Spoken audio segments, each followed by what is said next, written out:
On Thursday night, I was packing for this trip to New York and flight leaving on Friday because I leave everything to the last minute.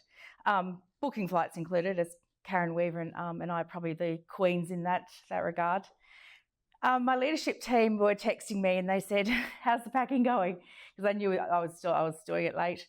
And I said, "I've got 10 pairs of shoes." And they said, "You're only going for 10 days. You need to..." And my bed was just full of clothes and shoes. So I knew I had to cull everything. So anyway, I did the cull, the confident cull, got it down to 8 pairs of shoes. I had a target of 6, and I don't know where the target of 6 came from. It wasn't from me. So I picked up 2 pairs of shoes and I put one back in the wardrobe and I looked at them and I had this moment of, I want you to come to New York with me because I haven't worn you in 2.5 years. And why hadn't I worn these shoes? Now, I love these shoes. They bring me absolute joy. I laugh when I'm in them. I have connected memories to, my nan's 80th birthday, lots of family events, etc., etc. So, because in the last 2.5 years, the last time I worn them was when Michaela had started the 21 ED admissions, the journey of the 30 doctors misdiagnosing her and the 200 seizures. And that journey of fighting with doctors. And I listened to you before, Shelley, and I'm thinking, oh my God, you need MyCare Health. And which is the final product in this journey. From that moment, the 2,000 hours in the hospital, it was comfortable shoes. Shoes that matched the messy hair, the tired eyes, the oversized jumpers, the arguing, because you can't, how best to argue with doctors but in comfy clothes. Fighting to keep her alive and fighting to be heard and fighting to be believed. And those last two were probably the most challenging parts in the 2.5 years. Challenging to be heard and challenged to be believed. Because doctors do believe they're God. And I nearly entitled that book, Doctors Are Not God. Karen suggested I don't. But there were doctors that I told, you are not God, stop behaving like you are, and treat my daughter and myself with respect. But anyway, that's an ongoing journey, so we'll tackle the medical system one at a time. But these red shoes, they weren't built for hospital corridors. They were built for joy. They've got a little rose corset on the toes. They have a strap around the ankle, and when I put them on, I feel taller.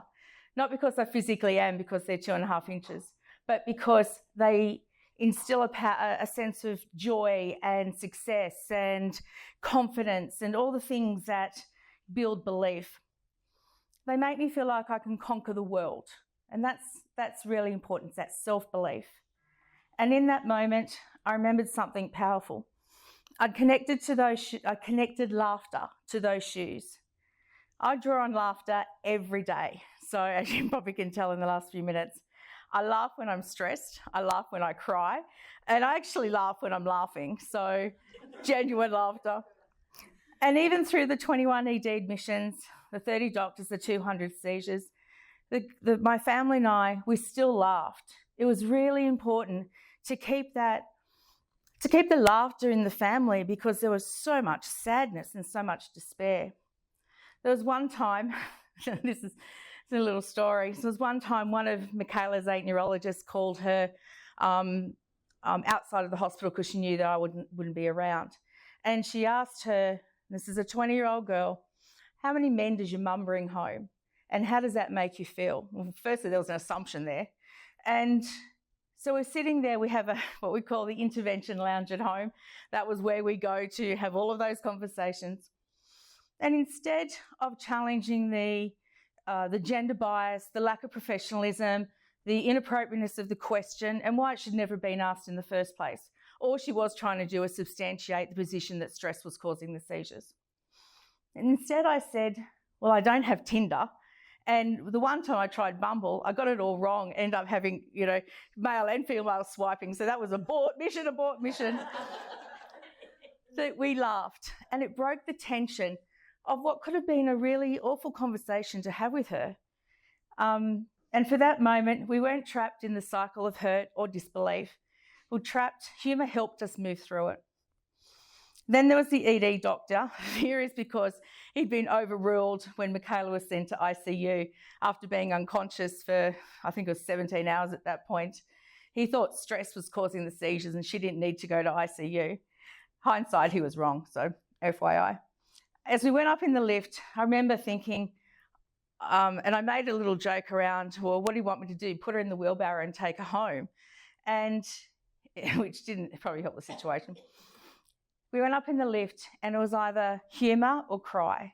And that day I chose humour because there was no way I was going to let that doctor see me cry in front in a confined elevator space.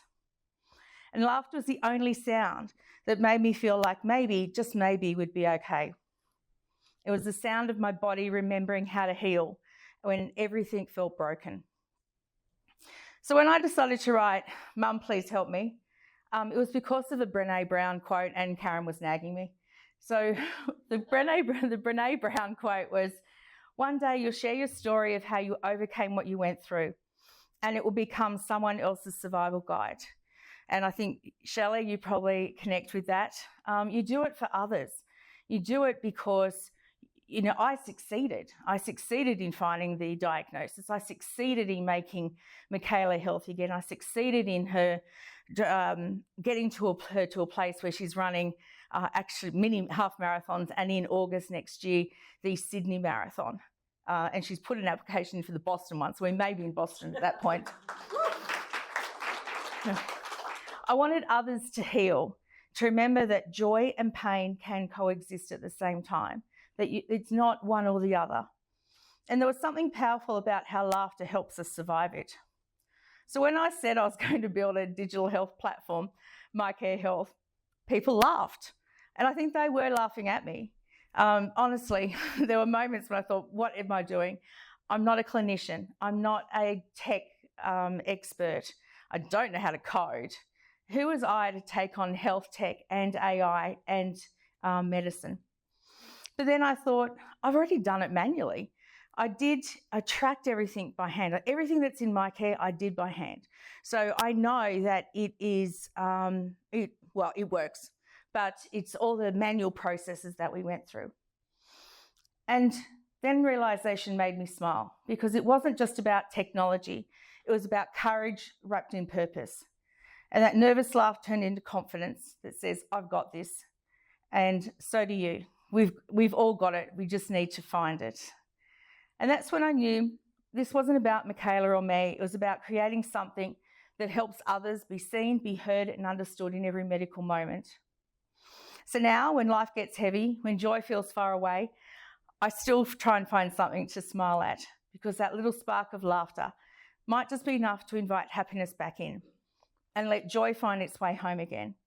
And as for those red shoes, they're not staying in the corner, because baby was not left in the corner.